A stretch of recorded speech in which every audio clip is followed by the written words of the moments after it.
ஞாபகம் இருக்குங்களா? அதுல நெறைய பேத்த வந்து போலீஸ் கஸ்டடியில அதாவது அடிச்சு கொன்னவங்கள எல்லாத்தையும் தூக்கி ஆயுள் தண்டனை குடுத்தாங்க இல்லைங்க, இப்ப ரீசென்ட் டைம்ல. அந்த ஆயுள் தண்டனை குடுக்கப்பட்ட ஒரு போலீஸோட அப்பா வந்து பாத்தீங்கன்னா இறந்திருக்காரு.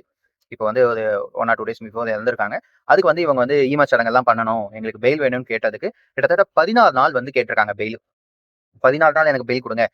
இந்த ஃபர்ஸ்ட் இது பண்ணணும். அப்புறம் 16வது நாள் காரியம் பண்ணணும் அப்டின்ட்டு எல்லா இதுக்கும் சேர்த்து தான் பெயில் வந்து கேட்டிருக்காங்க. பட் கோர்ட் எத்தன நாள் குடுத்திருக்கு தெரியுங்களா? வெறும் 2 நாள் தான்.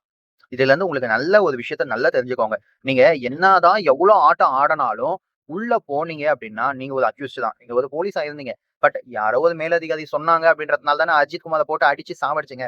அவங்களுமே இப்ப உள்ள போலீஸ் இதா இப்ப அரெஸ்ட் ஆகி உள்ள தானே இருக்கீங்க.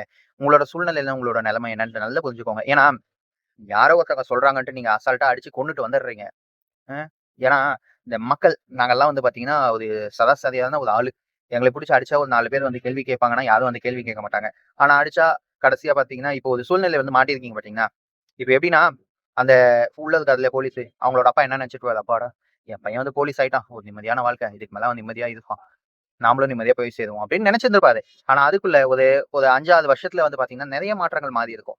இந்த கேஸு, உள்ள போனது, இப்ப ரிமாண்ட்ல வெளிய வர போறது. ஆனா அதெல்லாம் அந்த டென்ஷன்லயே அவரு இறந்துட்டாரா? என்ன ஏதுன்னு தெரியல. பட் கடைசியா அவங்க அப்பாவ கூட அவங்க அப்பாவோட ஈம சடங்கு கூட இருக்க முடியாத ஒரு சூழ்நிலையில வந்து மாட்டிட்டு இருக்கீங்க பார்த்தீங்களா? சோ, உங்க போலீஸா இருக்கிற யாருன்னா இந்த வீடியோ பார்த்தீங்க அப்படின்னா, ஒரே ஒரு ரிக்வெஸ்ட் தான். தயவு செஞ்சு உண்மைய தெரிஞ்சுக்கிறதுக்காக அடிங்க. உண்மைய ஒத்துக்க வைக்கணும். பொய்ய ஒத்துக்க வைக்கணும். அடிச்சா இவன் ஒத்துப்பான் அப்படின்றதுக்காக தயவு செஞ்சு அடிக்காதீங்க. அதே போல இந்த நெறைய போலீஸ் பூட்ஸ் கால்ல மிதிக்கிறது, நெஞ்சிலே உதைக்கிறது, தலையிலே அடிக்கிறது, மொளகாத்தூள் தூவுறது. அதுவும் பினிக்ஸ் ஜெயராஜ் அவர்கள் கேஸ்லலாம் லக்கியெல்லாம் கண்ட இடத்துலலாம் விட்டு குத்திருக்கீங்க. அந்த அளவுக்கு கொடூரத்தெல்லாம் நெறைய பண்ணியிருக்கீங்க. மக்கள் பாவம். அதெல்லாம் கொஞ்சம் பார்த்துக்கோங்க. ஏன்னா, இன்னைக்கு உங்களோட மேலதிகாரி சொல்றாங்க அப்டின்ட்டு நீங்க எல்லாம் பண்ணிடுவீங்க. அவங்க ஜாலியா தப்பிச்சுடுவாங்க. தப்பிச்சுட்டாங்க.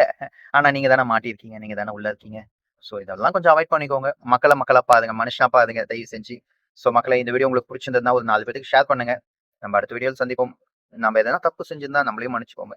அடுத்த வீடியோல சந்திப்போம். மறக்காம கொஞ்சம் சப்ஸ்கிரைப் பண்ணி வச்சுக்கோங்க செல்லக்குட்டீஸ்.